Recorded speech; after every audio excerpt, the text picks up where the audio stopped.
Exit പോളുകളെല്ലാം പുറത്തു വന്നിരിക്കുകയാണ്. LDF-ന് വലിയ തിരിച്ചടി, UDF-ന് വലിയ മേൽക്കൈ ഉണ്ടാവുമെന്ന് പറയുന്നു. എങ്ങനെയാണ് അതിനെ കാണുന്നത്? അത്രല്ലേ ഉള്ളൂ.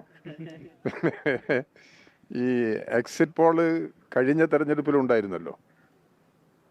അപ്പോൾ കഴിഞ്ഞ തെരഞ്ഞെടുപ്പിൽ ശൈലജ ടീച്ചർ അവർ കേരളത്തിലെ ഏറ്റവും കൂടുതൽ ഭൂരിപക്ഷത്തിന് ജയിച്ച ഒരാളാണ്. ശൈലജ ടീച്ചറുടെ വിജയം പ്രവചിക്കാൻ കഴിയുന്നതാണ്, പ്രവചനാതീതമാണ് എന്ന നിലയിൽ തോൽക്കും എന്നുള്ളൊരാശയമാണ് എക്സിറ്റ് പോളിൻ്റെ ഭാഗമായിട്ട് ഉയർന്നു വന്നത്. ഇടുക്കിയിൽ MM മണി തോൽക്കുമെന്നാണ് പ്രഖ്യാപിച്ചത്.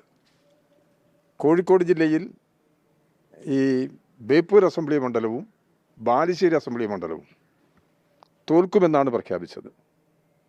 ആ പ്രവചനത്തിന് തികച്ചും വ്യത്യസ്തമായിരുന്നു. എക്സിറ്റ് പോളിൻ്റെ ഈ വിശകലനത്തിന് തികച്ചും വ്യത്യസ്തമായിരുന്നു തെരഞ്ഞെടുപ്പ് ഫലം. ഇതെല്ലാം വ്യത്യസ്തമായ നിലയാണുള്ളത്. ഇപ്പോൾ തെരഞ്ഞെടുപ്പിൻ്റെ എക്സിറ്റ് പോള് അത് പൂർണ്ണമായിട്ടും ജനങ്ങളുടെ അഭിപ്രായങ്ങൾ പ്രതിഫലിപ്പിക്കുന്നു എന്ന നിലയിൽ നമുക്ക് വിലയിരുത്താൻ കഴിയുന്നതല്ല. അപ്പോൾ അതുകൊണ്ട് അത്തരം സാഹചര്യങ്ങളെല്ലാം പരിശോധിച്ച് വിശകലനം ചെയ്യുമ്പോൾ ഇപ്പോൾ വന്നിട്ടുള്ള ഈ റിപ്പോർട്ട് നമുക്ക് സ്വീകരിക്കാൻ കഴിയാവുന്ന ഒരു നിലയല്ല. അത് അങ്ങനെ സംഭവിച്ചോളണമെന്നില്ല. അതാണ് പൊതുവായിട്ടുള്ള ഞാൻ പരിശോധിച്ച സമയത്ത് കണ്ടെത്തിയിട്ടുള്ള ഒരു വിശകലനം. അതാണ്. അതിനുള്ള പല കാരണങ്ങളുമുണ്ട്. ഇതിൻ്റെ വിവിധ സാമൂഹ്യ ഘടകങ്ങൾ അവർ പരിശോധിച്ചപ്പോൾ വസ്തുതാവിരുദ്ധമായ പല അഭിപ്രായങ്ങളും അവർ ഈ വിശകലനത്തിൽ ഉയർന്നു വന്നിട്ടുണ്ട്. അപ്പം അതുകൊണ്ട് ഇപ്പം എക്സിറ്റ് പോളിൻ്റെ ഭാഗമായി വന്നു ചേർന്നിട്ടുള്ള ഒരു നിലപാട് കേരളത്തിൻ്റെ യഥാർത്ഥ വിധിയുമായി ബന്ധപ്പെടുന്നതല്ല എന്നതാണ് എൻ്റെ അഭിപ്രായം. ഇക്കാര്യത്തിലൊന്നും ഒരു പ്രശ്നവും സംശയങ്ങളും വേണ്ടാലോ. 4-ാം തീയതി ഒരു ഉച്ചവരെ കാത്തിരുന്നാൽ മതിയല്ലോ. അപ്പം 4-ാം തീയതി വോട്ടെണ്ണുന്ന സമയത്ത് എന്താണ് യഥാർത്ഥ നില എന്നുള്ളത് കേരളത്തിനും ലോകത്തിനാകെയും മനസ്സിലാക്കാൻ സാധിക്കും. അതുകൊണ്ട് അക്കാര്യത്തിൽ ഭരണവിരുദ്ധ വികാരമില്ല. ഭരണവിരുദ്ധ വികാരം എന്നത് കേരളത്തിൽ കുറച്ച് കാലമായിട്ട് നിങ്ങളാണ് പ്രധാനമായിട്ടും പ്രചരിപ്പിക്കുന്നത്. നിങ്ങൾ നിങ്ങൾ പേഴ്സണലല്ല, മാധ്യമങ്ങളാണ് ഭരണവിരുദ്ധ വികാരം പ്രചരിപ്പിക്കുന്നത്. പിന്നെ UDF-ഉം നേരത്തെ ഈ ലോക്കൽ ബോഡി ഇലക്ഷനിൽ ഭരണവിരുദ്ധ വികാരത്തെ സംബന്ധിച്ചവർ പറഞ്ഞെങ്കിലും അത് പ്രകടമായില്ല. പിന്നീട് നിയമസഭാ സമ്മേളനങ്ങൾ പിന്നീട് നടന്നിട്ടുണ്ട്. അപ്പോൾ ഇതിലൊന്നും ഭരണവിരുദ്ധ വികാരം എന്ന നിലയിൽ ഒരു തരത്തിലും അവർക്ക് സ്ഥാപിച്ചെടുക്കാൻ കഴിഞ്ഞിട്ടില്ല. ഭരണവിരുദ്ധ വികാരം എന്നുള്ളതില്ല. ഭരണവിരുദ്ധ വികാരമാണെങ്കിൽ മുഖ്യമന്ത്രിക്കാണല്ലോ ഏറ്റവും കൂടുതൽ അംഗീകാരം കിട്ടിയിരിക്കുന്നത്. ഈ എക്സിറ്റ് പോളിൽ ഏറ്റവും കൂടുതൽ അംഗീകാരം കിട്ടിയിരിക്കുന്നത് കേരളത്തിൻ്റെ ഇന്നത്തെ മുഖ്യമന്ത്രി പിണറായി വിജയനാണ്. ഇനി മുഖ്യമന്ത്രി ആകാൻ ആഗ്രഹിക്കുന്ന ആളുകളുടെ പേരൊക്കെ അതിനകത്തുണ്ട്. പക്ഷേ അവർക്കെല്ലാം ലഭിച്ച അംഗീകാരത്തേക്കാൾ കൂടുതൽ അംഗീകാരം ലഭിച്ചിട്ടുള്ളത് ഇതാണ്. അപ്പോൾ അതുകൊണ്ട് ഭരണവിരുദ്ധ വികാരം ഒരു തരത്തിലും പ്രകടമല്ല എന്നതാണ് യാഥാർത്ഥ്യം. ആ യാഥാർത്ഥ്യം മനസ്സിലാക്കി പോകാൻ സാധിക്കണം. ഈ ഭരണവിരുദ്ധ വികാരം ഇല്ലാത്തത് കൊണ്ട് തന്നെ എത്ര സീറ്റിലേക്ക് വരാൻ കഴിയും? അല്ല, അത് ഞാനിപ്പോൾ പറയുന്നില്ല. ഞാൻ ജനങ്ങളുടെ വിധിയെ മാനിക്കുന്ന ഒരാളാണ്. ഇടതുപക്ഷ ജനാധിപത്യ മുന്നണിയും ഭരണ തുടർച്ച ലഭിക്കും എന്ന് തന്നെയാണ് ഞാൻ ഇപ്പോഴും പറയുന്നത്. അത് ഇത്ര സീറ്റ് അല്ലെങ്കിൽ എന്ന മണ്ഡലങ്ങൾ അത് അങ്ങനെ ഇപ്പോൾ ഒരു വിശകലനം നടത്തി പറയുന്നത് ശരിയല്ല. ഒരു ജനറലായിട്ടൊക്കെ വേണമെങ്കിൽ പറയാം. അപ്പം അതുകൊണ്ട് ഇപ്പോൾ LDF-ന് എത്ര സീറ്റ് കിട്ടും എന്നുള്ളത് ഞാനിപ്പോൾ പ്രവചിക്കാൻ തയ്യാറാകുന്നില്ല. നേരത്തെ തന്നെ ചില വിശകലനങ്ങൾ വന്നിട്ടുണ്ട്. അപ്പം അതുകൊണ്ട് ഇടതുപക്ഷ ജനാധിപത്യ മുന്നണിക്ക് നല്ല നിലയിൽ മുന്നേറാൻ കഴിയുമെന്ന് തന്നെയാണ് ഞാനിപ്പോഴും പ്രതീക്ഷിക്കുന്നത്. അല്ല, കണക്ക് അത് പാർട്ടിക്കകത്തുള്ളതല്ലേ.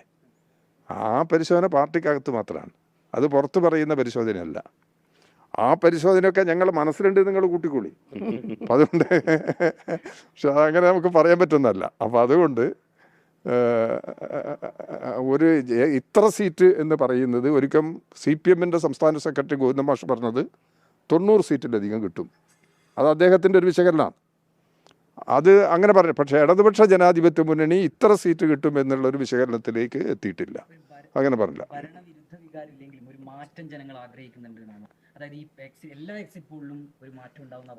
ആ മാറ്റം എന്തിൻ്റെ അടിസ്ഥാനത്തിൽ? അതല്ലേ പ്രശ്നം.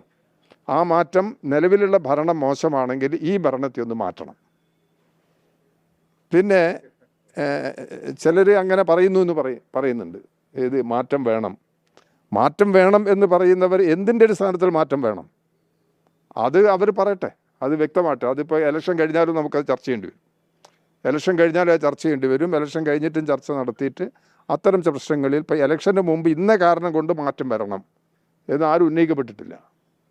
അപ്പോൾ അതുകൊണ്ട് അത് നമുക്ക് ആ വിഷയം ഇനി ജയിച്ചാൽ ഇടതുപക്ഷ ജനാധിപത്യ മുന്നണി ജയിച്ചാലും തോറ്റാലും ഒരു വിഭാഗത്തിൻ്റെ ഇടയിൽ വന്ന ഈ ചിന്ത എങ്ങനെ രൂപപ്പെടുന്നു എന്നുള്ളതിനെ സംബന്ധിച്ച് നമുക്ക് പരിശോധിക്കേണ്ടതായിട്ട് വരും. ആ പരിശോധന നടത്താം. അപ്പോൾ അഭിപ്രായങ്ങളെല്ലാം നമുക്ക് കേൾക്കാം. നിലപാടുകളിൽ അതിനനുസൃതമായിട്ടുള്ള സമീപനം സ്വീകരിക്കാം. അതെല്ലാം നമുക്ക് ചെയ്യാം. കോഴിക്കോട് ജില്ലയിൽ നിന്നൊരു നേതാവ് കൂടിയാണല്ലോ. കോഴിക്കോട് ജില്ലയിലടക്കം വലിയ മാറ്റം ഉണ്ടാവും എന്ന് പറയുന്നത് എക്സിറ്റ് പോൾ, അതെ ഞാൻ പറഞ്ഞത്. എക്സിറ്റ് പോളിൻ്റെ ഒരു നിലപാട് ഞാൻ കോഴിക്കോട് ജില്ലയെ സംബന്ധിച്ച് പറഞ്ഞല്ലോ. കഴിഞ്ഞ തെരഞ്ഞെടുപ്പിൽ ഈ കോഴിക്കോട് ജില്ലയിലാണ് പ്രധാനപ്പെട്ട ചില മണ്ഡലങ്ങൾ തോൽക്കുമെന്ന് എക്സിറ്റ് പോൾ പ്രഖ്യാപിച്ചത്. അതിലൊന്ന് ബാലുശ്ശേരിയാണ്, ഒന്ന് ബേപ്പൂരാണ്. ഈ മണ്ഡലങ്ങളെല്ലാം തോൽക്കും എന്നാണ് അവർ പറയുന്നത്. ഞാനും തോൽക്കുന്ന പട്ടികയിലാണല്ലോ. അതുകൊണ്ട് എക്സിറ്റ് പോളിൽ ഞാനും തോൽക്കുന്ന പട്ടികയിലാണ്. അതുകൊണ്ട് അതൊന്നും എനിക്ക് പ്രശ്നമല്ല. അപ്പോൾ ഇതെല്ലാം വെച്ച് പരിശോധിക്കുന്ന സമയത്ത് ഈ കാൽക്കുലേഷനെല്ലാം മാറ്റം വരും എന്നാണ് ഞങ്ങളെ ഒരഭിപ്രായം. ഈ എക്സിറ്റ് പോള് 100% തെറ്റ് എന്നുള്ളതല്ല ഞാൻ പറയുന്നത്. അതിൻ്റെ ചില വശങ്ങളുണ്ടാവും, നമുക്ക് അംഗീകരിക്കാൻ പറ്റാവുന്ന ചില വശങ്ങളുണ്ടാവും. എന്നാൽ അതിനനുസൃതമായിട്ടാണ് തെരഞ്ഞെടുപ്പ് ഫലം വരാൻ പോകുന്നത് എന്ന നില നമുക്ക് കണക്കാക്കാൻ പറ്റും. ഒറ്റ ചോദ്യം, അതായത് 9 മുതൽ 12, 11 വരെ സീറ്റുകൾ നേടിയാലാണ്, അതായത് കോഴിക്കോട് ജില്ലയിലെ മാത്രം ഒരു കണക്ക് പരിശോധിച്ചാൽ 9 മുതൽ 11 സീറ്റുകൾ വരെ UDF നേടിയാൽ 82 മുതൽ 94 വരെയുള്ള സീറ്റുകൾ സംസ്ഥാന തലത്തിൽ UDF നേടുന്നതാണ് പറയുന്നത്. തന്നെ ഒരു വൈരുദ്ധ്യം അല്ല, അതിൽ പ്രതീക്ഷിക്കണ്ട. അതിൻ്റെ വല്ലാതെ നമ്മൾ അതിൽ അത്ര വലിയ ആഴത്തിലേക്ക് പോകേണ്ടതില്ല എന്നാണ് എനിക്ക് തോന്നുന്നത്. അതെന്തായാലും സംഭവിക്കാൻ പോകുന്നില്ല. UDF നേതാക്കൾ വലിയ ആത്മവിശ്വാസത്തിലാണ്. അവർ പറയുന്നത് ഈ എക്സിറ്റ് പോളിന് അപ്പുറത്തുള്ള വിജയം നേടുന്നതാണ്. ആയിക്കോട്ടെ, അത് നമുക്ക് അതാ ഞാൻ പറഞ്ഞത്. അത് 4-ാം തീയതിക്ക് ശേഷം, ഇനി അതാണ് ജനവിധിയെങ്കിൽ നമുക്ക് എല്ലാവരും കൂടി അത് അംഗീകരിക്കാമല്ലോ. അതിലൊന്നും നമുക്കൊരു പ്രയാസമൊന്നുമില്ല. അതാണ് ജനവിധിയെങ്കിൽ അതെല്ലാവരും കൂടി അംഗീകരിക്കല്ലാതെ നമുക്ക് ജനവിധിയെ മാനിക്കാതിരിക്കാൻ പറ്റുമോ? ജനവിധിയെ മാനിക്കാൻ നമുക്ക് സാധിക്കും. അത് 4-ാം തീയതി പറയാൻ പറ്റുള്ളൂ.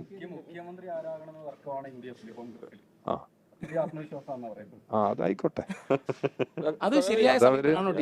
ആ ശരിയായ സമീപനമല്ലാന്ന് ഞാൻ പറഞ്ഞല്ലോ.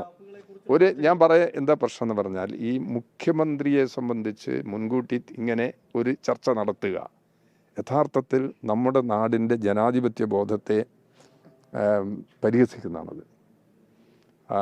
ജനാധിപത്യ ബോധത്തെ കളങ്കപ്പെടുത്തുന്നതാണത്. അവർക്ക് തീരുമാനിക്കാം, കോൺഗ്രസിന് തീരുമാനിക്കാമല്ലോ ആര് മുഖ്യമന്ത്രി എന്നുള്ളത്. തെരഞ്ഞെടുപ്പിൻ്റെ ഫലം പോലും പുറത്തു വരാതെ ഒരു ഫലം ഊഹിച്ചു നിന്നുകൊണ്ട് മുഖ്യമന്ത്രി ആരാണെന്ന് ഞങ്ങൾ തീരുമാനിച്ചിട്ടില്ലല്ലോ മുഖ്യമന്ത്രിയെ.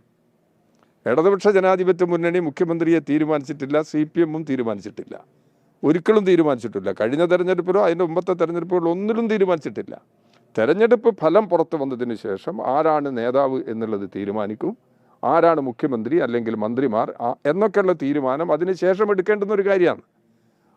അതാണ് ഒരു ജനാധിപത്യത്തെ മാനിക്കുക എന്ന് പറയുന്നത്, ജനവിധിയെ മാനിക്കുക എന്ന് പറയുന്നത് അത്തരമൊരു നിലപാടാണ്. കോൺഗ്രസ് ആണെങ്കിൽ കോൺഗ്രസിൻ്റെ നേതൃത്വം ജനവിധിയെ മാനിക്കാതെ ആരാണ് മുഖ്യമന്ത്രി എന്നുള്ള ചർച്ച നടക്കുകയാണ്. അത് പലപ്പോഴും കോൺഗ്രസിനകത്ത് ഇത്തരം ഒരു രീതി അവർ സ്വീകരിക്കാറുണ്ടല്ലോ. അപ്പോൾ ആ രീതി ഈ നാട്ടിലെ ജനാധിപത്യ വ്യവസ്ഥയ്ക്ക് ഗുണം ചെയ്യുന്ന കാര്യമല്ല. അത് കോൺഗ്രസ് തന്നെയാണ് മനസ്സിലാക്കേണ്ടത്. അപ്പോൾ അവർക്ക് മനസ്സിലാവില്ല. അപ്പോൾ അതുകൊണ്ട് ഈ കാര്യങ്ങൾ ജനങ്ങളുടെ ഒരു നിലയുടെ ഇനിയിപ്പോൾ ഇതിലൊന്നും ഒരു വിധിയെ ഇത് ബാധിക്കാൻ പോകുന്നില്ല. അത് വേറെ പ്രശ്നം. ഈ സമീപനങ്ങളൊന്നും എവിടെയെങ്കിലും ഇപ്പം വോട്ടിങ് കഴിഞ്ഞല്ലോ, വോട്ട് കഴിഞ്ഞതിനെ തുടർന്ന് ഇതെല്ലാം പെട്ടിയിലായി കഴിഞ്ഞ് അപ്പോൾ ഇനിയിപ്പം 4-ാം തീയതി ദിനം തിരിച്ച് പ്രഖ്യാപിക്കും ആർക്ക് എത്ര വോട്ട് എന്നുള്ളത് ടോട്ടൽ ചെയ്ത് ക്രോഡീകരിച്ച് പ്രഖ്യാപിക്കും. അപ്പണിയേ ഉള്ളൂ. വോട്ടെല്ലാം രേഖപ്പെടുത്തി കഴിഞ്ഞല്ലോ. അത് വന്നു കഴിഞ്ഞാൽ നമുക്ക് പൂർണ്ണമായ ചിത്രം വ്യക്തമാകും. അതുവരെ ഈ ഊഹാപോഹങ്ങൾക്കെല്ലാം അതുവരെ മാത്രമാണ് ആയുസ്സുള്ളത്. അപ്പോൾ അതിൽ വ്യത്യസ്തമായി ഇപ്പോൾ കോഴിക്കോട് ജില്ലയിൽ തന്നെ നല്ല ഇടതുപക്ഷ ജനാധിപത്യ മുന്നണിക്ക് അനുകൂലമായ റിസൾട്ട് ഉണ്ടാകുമെന്ന് തന്നെയാണ് ഞങ്ങൾ പ്രതീക്ഷിക്കുന്നത്. പേരാമ്പ്ര ഉൾപ്പെടെ അതിലൊന്നും പ്രശ്നമൊന്നുമില്ല. അപ്പോൾ അതുകൊണ്ട് ഞാൻ തോൽക്കും എന്നുള്ള അഭിപ്രായമൊന്നും എനിക്കില്ല. എൻ്റെ അഭിപ്രായം ഞാൻ ജയിക്കുമെന്ന് തന്നെയാണ്. ഇടതുപക്ഷ ജനാധിപത്യം, ഞാൻ ജയിക്കാന്ന് പറഞ്ഞാൽ ഇടതുപക്ഷ ജനാധിപത്യ മുന്നണി തെരഞ്ഞെടുപ്പിൽ അവിടെ ജയിക്കുമെന്ന് തന്നെയാണ് എൻ്റെ ഉറച്ച ധാരണ. ഒരു അതുകൊണ്ട് ഏകീകരണം ഉണ്ടായിട്ടുണ്ടോ? ന്യൂനപക്ഷ ഏകീകരണം ഒന്നും പറയാൻ പറ്റില്ല. അങ്ങനെ പറയാൻ പറ്റില്ല. ന്യൂനപക്ഷങ്ങളെല്ലാം ഒരു ഭാഗത്തേക്ക് മാറിക്കഴിഞ്ഞു എന്നൊരു സാഹചര്യം കേരളത്തിൽ വന്നിട്ടില്ല. അത് കേരളത്തിൽ വരാൻ അനുവദിക്കാനും പാടില്ല. അത് കേരള സാമൂഹ്യ ജീവിതത്തിൻ്റെ ഒരു പ്രധാനപ്പെട്ട പ്രശ്നമാണ്. ന്യൂനപക്ഷ ഏകീകരണം ഇപ്പം നമുക്ക് പറയാൻ പറ്റുന്നതല്ല. അപ്പോൾ ഇതുവരെ നടന്ന അനുഭവങ്ങൾ വെച്ച് നോക്കുന്ന സമയത്ത് കേരളത്തിൽ ഒരു ന്യൂനപക്ഷ ഏകീകരണം ഉണ്ടായിരിക്കുന്നു എന്നൊരു വിശകലനത്തിലെത്താൻ പറ്റില്ല.